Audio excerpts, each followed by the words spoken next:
Good morning student. बाल साधना शिक्षण संस्थान की ऑनलाइन क्लासेस में आपका स्वागत है। कल वाले वीडियो में अपन ने डिस्कस किया था उपसय संयोजक यौगिकों में जो बंधन है, उपसय संयोजक यौगिकों में बंधन को समझाने के लिए, यानी बंधन किसके मध्य, मेटल और लिगेंड के मध्य, उस बंधन को समझाने के लिए दो सिद्धांत दिए गए थे। एक दिया गया वीबीटी और दूसरा दिया गया सीएफटी। बात अपन ने की थी वीबीटी की, यानी वैलेंस बॉन्ड थ्योरी जो है, सिद्धांत के मुख्य बिंदु क्या है, संकरण पर आधारित है। पोलिंग द्वारा इस सिद्धांत का प्रतिपादन किया गया। इस सिद्धांत के मैन जो है वो 4-5 बिंदु अपन ने देखे थे। यानी सिद्धांत जो है वो किस पर आधारित है, हाइब्रिडाइजेशन पर आधारित है। और हाइब्रिडाइजेशन के आधार पर अपन क्या कैलकुलेट कर सकते हैं, और उस दिए गए उपसय संयोजक यौगिक की ज्योमेट्री कैलकुलेट कर सकते हैं, उसमें बॉन्ड एंगल का निर्धारण कर सकते हैं और उसकी मैग्नेटिक प्रॉपर्टी जो है उसको अपन आइडेंटिफाई कर सकते हैं। तो यानी इस सिद्धांत के आधार पर अपन उसकी चुंबक की प्रकृति को अपन ज्ञात कर सकते हैं, बंधकोण का मान ज्ञात कर सकते हैं, उसकी ज्योमेट्री ज्ञात कर सकते हैं यदि हाइब्रिडाइजेशन ज्ञात हो तो हाइब्रिडाइजेशन यानी संकरण पर आधारित है, वैलेंस बॉन्ड थ्योरी प्रतिपादन किया था पोलिंग ने। फिर मैंने लास्ट में आपसे 2 क्वेश्चन पूछे थे, यानी वीबीटी जो है उसके एग्जाम्पल देखने हैं, बिंदु जो है वो अपन ने डिस्कस कर लिए थे। यानी प्रबल क्षेत्र लिगेंड और दुर्बल क्षेत्र लिगेंड के मैंने एग्जाम्पल पूछे थे। यानी प्रबल क्षेत्र लिगेंड में क्या हो जाएगा, एथिलीन डाइअमीन है, NH3 है, CO कार्बोनाइल है। तो ये किसके एग्जाम्पल हो जाएंगे, प्रबल क्षेत्र लिगेंड के एग्जाम्पल हो जाएंगे। पिरिडीन है। दुर्बल क्षेत्र लिगेंड के एग्जाम्पल क्या हो जाएंगे, फ्लोरो है, क्लोरो है, ब्रोमो है, इसमें साइनो भी आ जाएगा, आइसो थायोसाइनेटो भी आ जाएगा। तो ये प्रबल क्षेत्र लिगेंड में आते हैं।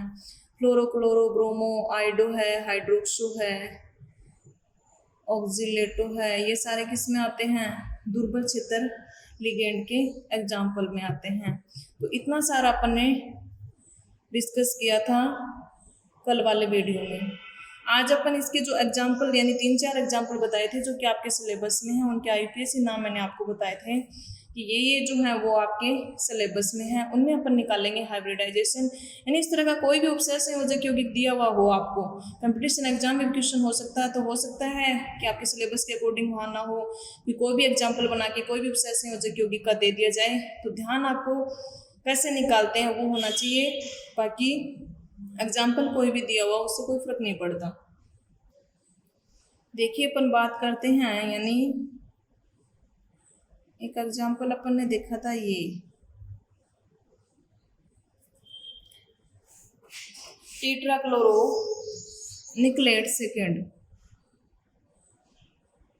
टेट्राक्लोरो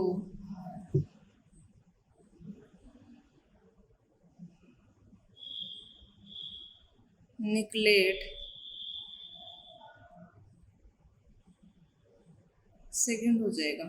8 लगाएंगे, यहाँ ऋणात्मक चार्ज है, न कि आयन लगाएंगे। सबसे पहले दिए गए उपसय संयोजक यौगिक में अपन देखते हैं केंद्रीय धातु आयन क्या है, तो केंद्रीय धातु आयन लिख लेते हैं। अब इस केंद्रीय धातु आयन का आपको याद होना चाहिए, एटॉमिक नंबर याद होना चाहिए, प्लस उसका इलेक्ट्रॉनिक कॉन्फ़िगरेशन ध्यान में होना चाहिए। तो ज़्यादातर जो है आपके उपसय संयोजक यौगिक आपके जो सिलेबस में हैं, यानी ज़्यादा जो है वो 3D सीरीज के, यानी स्कैंडियम से जिंक तक के जो हैं एलिमेंट, उनके इलेक्ट्रॉनिक कॉन्फ़िगरेशन आपके याद होना चाहिए। कंपटीशन एग्जाम में हो सकता है चाहे वो मरकरी का आ जाए, चाहे प्लेटिनम का आ जाए, और किसी का आ जाए, तो उनके भी आपको मैन जो हैं उनके इलेक्ट्रॉनिक कॉन्फ़िगरेशन, प्लेटिनम का है, मरकरी का है, सिल्वर का है, गोल्ड का है, उनके आपको इलेक्ट्रॉनिक कॉन्फ़िगरेशन और परमाणु क्रमांक जो है वो ध्यान में होने चाहिए, जो कि अपन ने डिस्कस किया था एट वाले चैप्टर में डी ब्लॉक एलिमेंट में, कि इनका इलेक्ट्रॉनिक कॉन्फ़िगरेशन जो कि आपके सिलेबस के अकॉर्डिंग था उनके देखे थे। बाकी एटॉमिक नंबर याद कर लेना, और आपके जो है ज़्यादा उपसय संयोजक यौगिकों के एग्जाम्पल वो 3D सीरीज के आएंगे। तो देखिए सबसे पहले दिए गए उपसय संयोजक यौगिक में केंद्रीय धातु आयन लिख करके अपन यहाँ पर उसका क्या लिखेंगे, परमाणु क्रमांक। तो निकल परमाणु क्रमांक कितना होता है, 28। अब लिखेंगे अपन इसका इलेक्ट्रॉनिक कॉन्फ़िगरेशन। इलेक्ट्रॉनिक कॉन्फ़िगरेशन क्या होता है, जस्ट पहले कौन सी इनर्ट गैस आती है, आर्गन आती है, आर्गन 3D8 4s2, यानी 18 19 20 8 28। अब देखेंगे यहाँ इस उपसय संयोजक यौगिक में निकल जो है वो कौन सी ऑक्सीकरण अवस्था में है, +2 ऑक्सीकरण अवस्था में। तो यानी हो सकता है ये नाम नहीं दिया हुआ हो, नाम तो आपको खुद को ही लिखना है कि नाम इसका क्या है, अक्स मान लेंगे और वो ही -1 क्लोरोपेन इंटू 4 इज इक्वल टू -2 पक्षांतरण करेंगे +4 ऑक्सीकरण अंक कितना आ गया +2। यानी यहाँ इस उपसय संयोजक यौगिक में केंद्रीय धातु आयन कौन सी ऑक्सीकरण अवस्था में है, +2 ऑक्सीकरण अवस्था में है। +2 ऑक्सीकरण अवस्था का मतलब इसने कितने इलेक्ट्रॉन का त्याग करके धनायन का फॉर्मेशन किया है वीबीटी के अकॉर्डिंग, 2 इलेक्ट्रॉन का त्याग करके, क्योंकि इसका ऑक्सीडेशन स्टेट क्या स्थायी होता है +2, तो 2 इलेक्ट्रॉन का ये त्याग कर देगा, तो इसका इलेक्ट्रॉनिक कॉन्फ़िगरेशन क्या हो जाएगा, आर्गन 3d8 4s0। 4s के बाद इलेक्ट्रॉन किस में आते हैं, 4p में आते हैं, 4p भी क्या है इसमें 0 है। अब देखिए D के कितने कक्षक होते हैं, यानी आर्गन ऐसे ऐसे लिखो तो ठीक है, नहीं कोई बात नहीं, D के 5 कक्षक बना लीजिए। कितने इलेक्ट्रॉन है 8, तो 8 इलेक्ट्रॉन ऐसे भर देंगे। हुंड की अधिकतम बहुलकता नियम के अनुसार ये बढ़ती है 1 2 1 2 1 2 3 4 5, पहले एक एक इलेक्ट्रॉन भरेंगे, फिर इलेक्ट्रॉन का युग्मन करवाएंगे 6 7 और 8। S का एक कक्षक जो कि रिक्त है 4s, यहाँ लिख देंगे 3d। P के कितने होते हैं, 3 होते हैं, तीनों क्या है रिक्त है। अब देखिए केंद्रीय धातु आयन के पास किस प्रकार का लिगेंड आ रहा है और कितने लिगेंड आ रहे हैं, तो 4 क्लोरो लिगेंड आ रहे हैं Cl-, किसके संपर्क में आ रहे हैं, Cl- लिगेंड कॉन्टेक्ट विद निकल +2 मेटल आयन, इसके संपर्क में आ रहे हैं 4 क्लोरो लिगेंड। तो 4 आएंगे तो इसको कितने कक्षक रिक्त चाहिए, 4 रिक्त कक्षक चाहिए। अब 4 रिक्त कक्षक चाहिए तो देखिए क्लोरो जो है वो किस प्रकार का लिगेंड है, प्रबल क्षेत्र लिगेंड है या दुर्बल क्षेत्र लिगेंड है, तो ये है वीक लिगेंड। वीक लिगेंड है तो मतलब ये इलेक्ट्रॉन का युग्मन नहीं करवाएगा, जैसे इसके इलेक्ट्रॉन है वैसे के वैसे रहेंगे। यदि प्रबल क्षेत्र यदि होता तो ये वाला इलेक्ट्रॉन कहाँ चला जाता, यहाँ चला जाता और सारे इलेक्ट्रॉन क्या हो जाते, पेयर हो जाते। तो देखिए क्लोरो जो है वो क्या है, वीक फील्ड लिगेंड है, वीक फील्ड लिगेंड, दुर्बल क्षेत्र लिगेंड है, इसलिए इसके D कक्षक में जो इलेक्ट्रॉन है उसका युग्मन नहीं होगा, जैसे हैं वैसे के वैसे ही रहेंगे।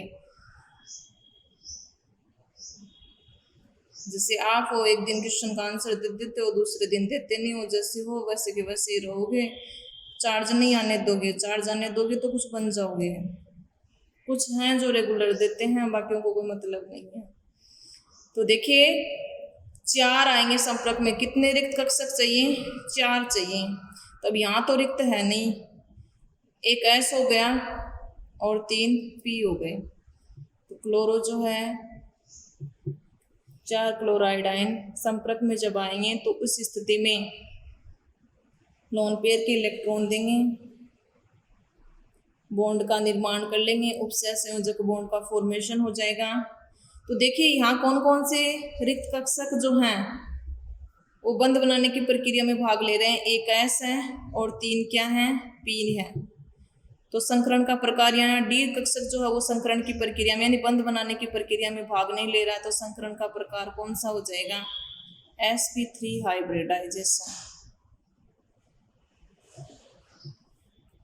अब sp3 प्रकार का हाइब्रिडाइजेशन है तो अपन का पता होता है कि इसकी स्ट्रक्चर जो है वो किस प्रकार की होती है, टेट्राहाइड्रल प्रकार की स्ट्रक्चर होती है।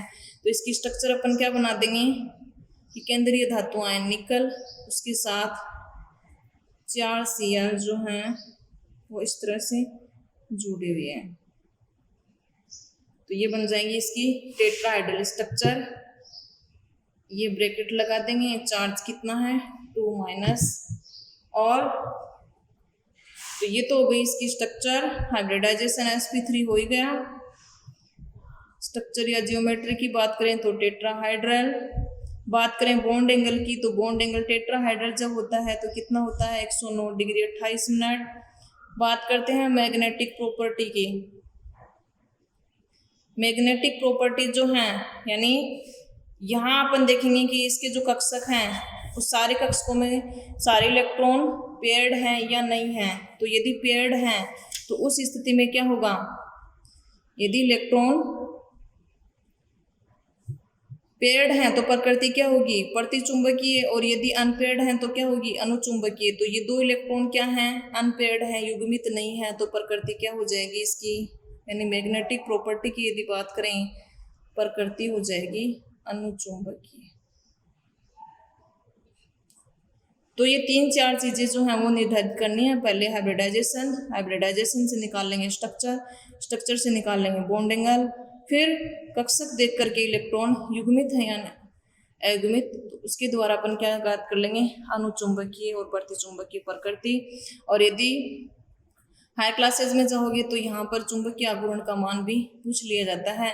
तो जितने अयुग्मित इलेक्ट्रॉन हैं तो चुंबकीय आघूर्ण का मान अपन ज्ञात कर लेंगे, जिसका फॉर्मूला अपन ने पढ़ा था √n+2 बोर मैग्नेट्रॉन। तो देखिए ये हो गया इस VBT का एग्जाम्पल, यानी एग्जाम्पल जो है वो इम्पोर्टेंट है। अब देखिए दूसरा एग्जाम्पल देखिए।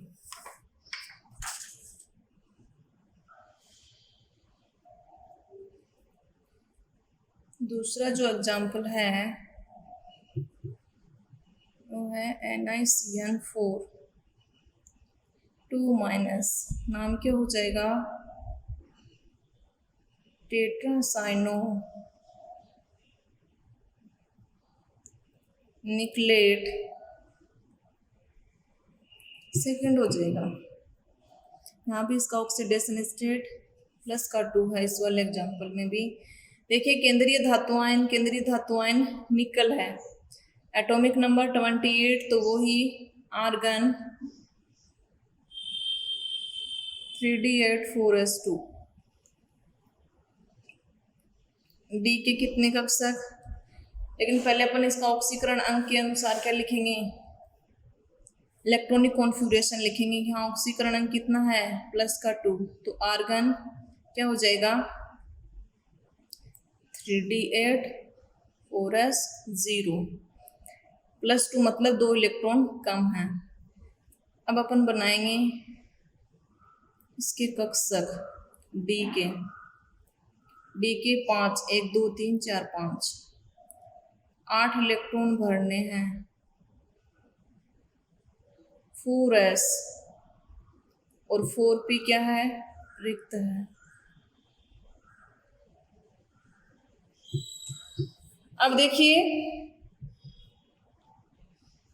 इसके संपर्क में कौन आ रहा है, 4 साइनोलिगेंड, 4 साइनाइडाइन है जो है वो इसके संपर्क में आ रहे हैं, जिनके पास इलेक्ट्रॉन की अधिकता है।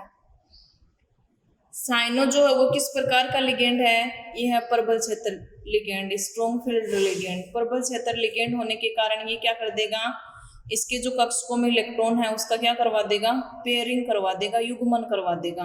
युग्मन कैसे करवाएगा, 4 cyano ligand contact with ligand contact with Ni+2 ion, जब इसके संपर्क में आएंगे मेटल आयन, तो उस स्थिति में क्या होगा, ये जो डी के 8 इलेक्ट्रॉन हैं सारे के सारे को क्या हो जाएगी, पेयरिंग हो जाएगी, क्योंकि प्रबल क्षेत्र लिगेंड इसके संपर्क में आता है। तो 8 इलेक्ट्रॉन जो हैं यानी ये वाला इलेक्ट्रॉन इसके पास आ जाएगा, इसको पेयरिंग करवा देगा। S रिक्त है और P क्या है, रिक्त है। अब कौन कौन से रिक्त कक्षक अवेलेबल इसने करवा दिए, एक तो डी पूरा रिक्त करवा दिया, क्योंकि प्रबल क्षेत्र लिगेंड संपर्क में आया तो इस वाले इलेक्ट्रॉन का युग्मन कहाँ हो गया, यहाँ हो गया, और एक ही हो गया, एक ही हो गया। अब इस बार कितने पी चाहिए, 2 पी चाहिए, तो यानी एक साइनो यहाँ सहसंयोजक बॉन्ड का निर्माण फॉर्मेशन करेगा, 4 साइनो हो गए। 4 उपसय संयोजक बंध बना लिए। ये वाला रिक्त चाहिए नहीं, यदि होता तो ये भी हाइब्रिडाइजेशन की प्रक्रिया में भाग ले लेता। तो देखिए, एक तो डी जो है उसने इसके साथ बॉन्ड बनाया, संकरण की प्रक्रिया में भाग लिया है। एक एस जो है और 2 क्या हैं, पी हैं। तो यानी एक डी, फिर क्या है, एस है, फिर 2 पी हैं। तो डी एस पी क्या है, 2। तो कौन सा हाइब्रिडाइजेशन हो जाएगा, DsP2 हाइब्रिडाइजेशन। अब आंतरिक डी कक्षक संकरण की प्रक्रिया में भाग ले रहे हैं, तो ये किस प्रकार का संकुल हो जाएगा, आंतरिक कक्षक संकुल हो जाएगा, इनर ऑर्बिटल कॉम्प्लेक्स। तो ये इसमें हाइब्रिडाइजेशन निकल के आ गया। हाइब्रिडाइजेशन निकलने के पश्चात अपन कौन कौन सी चीजें, इसकी जियोमेट्री आइडेंटिफाई करेंगे। DsP2 प्रकार का हाइब्रिडाइजेशन है, किस प्रकार की जियोमेट्री होती है, स्क्वायर प्लेनर। स्क्वायर प्लेनर मतलब केंद्रीय धातु आयन वर्ग समतलीय, ये बना देंगे, यहाँ से लिखेंगे साइनो, नहीं तो आइसोसाइनो बन जाएगा, क्योंकि ये उभयदंतुक लिगेंड है। ये हो गया वर्ग समतलीय। चार्ज कितना है, तो चार्ज ऊपर लगा देंगे, स्क्वायर प्लेनर कॉम्प्लेक्स हो जाएगा। अब देखिए बॉन्ड एंगल का मान इसमें कितना होगा, बॉन्ड एंगल का मान, प्रत्येक बॉन्ड एंगल 90 डिग्री का होगा। प्रकृति की यदि बात करूं मैग्नेटिक प्रॉपर्टी की, तो मैग्नेटिक प्रॉपर्टी, इसके कक्षकों में इलेक्ट्रॉन देखेंगे, सारे के सारे क्या हैं, पेयर्ड हैं। तो पेयर्ड हैं तो प्रकृति क्या होती है, प्रतिचुंबकीय। प्रतिचुंबकीय प्रकृति होगी। तो यानी हाइब्रिडाइजेशन निकाल लिया। हाइब्रिडाइजेशन में आंतरिक डी कक्षक भाग लेगा, संकरण का प्रकार होगा DsP2, आकृति होगी वर्ग समतलीय, बंध कोण का मान 90 डिग्री, प्रकृति होगी प्रतिचुंबकीय। तो इन 3-4 चीजों का निर्धारण जो अपन इस तरह से कर लेंगे, चाहे किसी भी प्रकार का कोई भी एग्जाम्पल दिया हुआ हो, आप इसका निर्धारण आसानी से कर सकते हो। तो ये तो समन्वय संख्या 4 जो है उन उपसय संयोजक यौगिकों के एग्जाम्पल हो गए। ध्यान आपके होना चाहिए इसका एटॉमिक नंबर, केंद्रीय धातु आयन का। तो आपके जो एग्जाम्पल आएगा ज्यादातर एक प्लेटिनम का इलेक्ट्रॉनिक कॉन्फ़िगरेशन और याद कर लेना, और स्कैंडियम से जिंक 30 तक के जो हैं वो इलेक्ट्रॉनिक कॉन्फ़िगरेशन जो कि आपको करवाए हुए हैं वो आपके याद होने चाहिए। लिगेंड जो है प्रबल क्षेत्र कौन सा और दुर्बल क्षेत्र कौन सा है, जो कि 6-6, 7-7 एग्जाम्पल हैं, वो आप याद कर लेना, उन्हीं में से आपके एग्जाम में क्वेश्चन आ जाएगा। एक जो है वो मैं ऑक्टाहेड्रल का एग्जाम्पल और समझा देती हूँ, फिर जो है एक एग्जाम्पल आपको दे दूंगी, उसमें आप बता देना कि इसकी प्रकृति क्या होगी, किस तरह का हाइब्रिडाइजेशन होगा, बॉन्ड एंगल का मान कितना होगा। एक एग्जाम्पल अपन ने ये वाला दिया था, नाम क्या हो जाएगा, hexamine, hexamine cobalt third ion, ये हो जाएगा इसका IUPAC नाम। अब देखिए अपन इसमें निकालेंगे केंद्रीय धातु आयन और उसमें संकरण का प्रकार।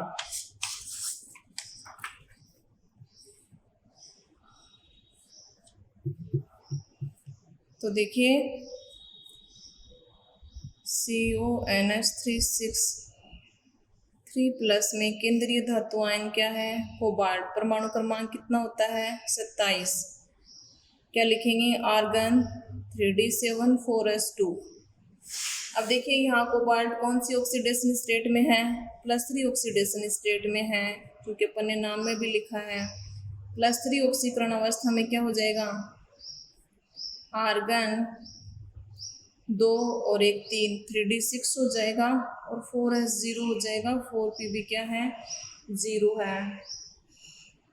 अब देखिए कोबाल्ट के संपर्क में कितने लिगेंड आ रहे हैं, 6 NH3 लिगेंड आ रहे हैं। 6 NH3 लिगेंड, यानी पहले तो जो है वो अपन इसके कक्ष को क्या करती बना लेंगे, आर्गन। डी के कितने हो गए, 5 हो गए। 6 इलेक्ट्रॉन भरने हैं, 6 अपन ने भर दिए। एस का एक कक्षक है जो कि रिक्त है। पी के कितने होते हैं, 3 हैं, जो कि तीनों क्या हैं, रिक्त हैं। 6 NH3 लिगेंड कॉन्टेक्ट विद, यानी जब संपर्क में आएंगे, किसके संपर्क में आएंगे, CO+3 मेटल आयन जो हैं, कोबाल्ट धातु आयन के जब संपर्क में आएंगे तो उस दौरान क्या होगा, कितने रिक्त कक्षक चाहिए, 6 चाहिए, जिनकी ऊर्जा समान है, चाहे वो डी है, चाहे वो एस है, चाहे पी है। NH3 किस प्रकार का लिगेंड है, प्रबल क्षेत्र लिगेंड है। प्रबल क्षेत्र लिगेंड होने के कारण इलेक्ट्रॉन का क्या करवा देगा, पेयरिंग करवा देगा। तो जो ही ये 6 NH3 लिगेंड संपर्क में आएंगे तो देखिए कोबाल्ट की ये जो 6 इलेक्ट्रॉन हैं जो कि डी में हैं, इनकी क्या हो जाएगी, पेयरिंग हो जाएगी। पेयरिंग हो जाएगी मतलब जो एक एक थे वहाँ क्या हो जाएंगे, 2-2 इलेक्ट्रॉन। तो 6 हैं तो 3 पेयर हो गए, और फिर ये एस और ये पी। 6 NH3 लोन पेयर के इलेक्ट्रॉन देंगे तो रिक्त यहाँ पर डी भी अवेलेबल है, एस भी और पी भी अवेलेबल है। तो इस स्थिति में क्या होगा,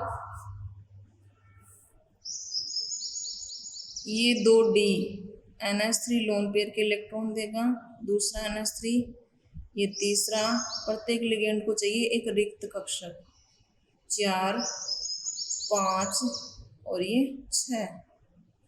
तो 6 NH3 क्या कर लेंगे, लोन पेयर के इलेक्ट्रॉन देकर के उपसह संयोजक बॉन्ड का फॉर्मेशन कर लेंगे, यानी लोन पेयर के इलेक्ट्रॉन दे दिए जाएंगे यहाँ पर। चाहे क्रॉस से रिप्रेजेंट करो, चाहे डॉट डॉट से रिप्रेजेंट करो। पहले वाले में भी नहीं रिप्रेजेंट करते हो तो ठीक है, बाकी एरो लगा दिया, मतलब ये लोन पेयर के इलेक्ट्रॉन इसको दिए जा रहे हैं, इससे कोई फर्क नहीं पड़ता। तो इस स्थिति में यानी 2 तो डी हो गए, एक एस हो गया और 3 पी हो गए। पहले कौन से कक्षक हैं, डी के, तो पहले डी लिखेंगे। यदि यहाँ पर क्या होता, दुर्बल क्षेत्र लिगेंड होता तो इलेक्ट्रॉन की क्या नहीं होती, पेयरिंग नहीं होती। जैसे Cl6 होता या Br होता या हाइड्रोक्सो होता, तो यहाँ क्या नहीं होती, पेयरिंग नहीं होती। और पेयरिंग नहीं होती तो 4s 4p, बाद में अपन क्या लेते हैं, 4d लेते, और 4d के कक्षक जो है रिक्त, वो संकरण की प्रक्रिया में भाग लेते, क्योंकि इनमें तो क्या रहते हैं, ये इलेक्ट्रॉन पेयरिंग नहीं होने के कारण ये रिक्त कक्षक अवेलेबल नहीं करा पाता। तो उस स्थिति में क्या होता, एस पी और बाद में डी कक्षक संकरण की प्रक्रिया में भाग लेता। तो पहले अपन क्या लिखते, एस पी और बाद में कितने डी कक्षक ने भाग लिया है, तो sp3 और d2 लिखते। 2 NH3 डी के जो कि बाह्य डी है। अब अंदर का डी है, यानी पहले डी के जो कक्षक है उसने भाग लिया है, आंतरिक डी कक्षक ने, तो यहाँ क्या हो जाएगा, D2sp3 प्रकार का हाइब्रिडाइजेशन। ये कहलाता है आंतरिक डी कक्षक, तो इसलिए संकुल को कहा जाता है आंतरिक कक्षक संकुल। और यदि इसके पास दुर्बल क्षेत्र लिगेंड होता तो उस स्थिति में इन इलेक्ट्रॉनों की पेयरिंग नहीं होती। पेयरिंग नहीं होती तो 4d का रिक्त कक्षक भाग संकरण की प्रक्रिया में भाग लेता, NH3 के साथ में बॉन्ड का फॉर्मेशन करता। तो इस स्थिति में क्या होता, इस प्रकार का हाइब्रिडाइजेशन होता, जिसको क्या बोला जाता है, बाह्य डी कक्षक जब संकरण की प्रक्रिया में भाग लेते हैं तो बाह्य कक्षक संकुल का फॉर्मेशन होता है। अब आंतरिक कक्षक संकुल या निम्न चक्रण संकुल का फॉर्मेशन होता है, उच्च चक्रण संकुल का फॉर्मेशन। तो ये अपन ने VBT में पहले मैंने बोला था, आपको एग्जाम्पल में बता दूंगी। तो यहाँ पर संकरण का प्रकार कौन सा हो जाएगा, पहले डी कक्षक भाग लेते हैं, डी के कितने हैं, 2, तो हाइब्रिडाइजेशन कौन सा हो जाएगा, D2sp3 हो जाएगा।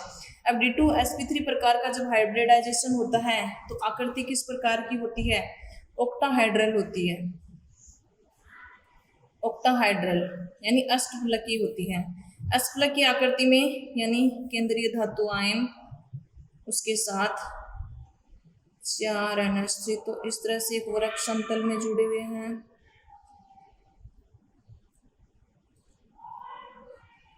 एक तल के ऊपर, एक तल के नीचे, इस तरह से।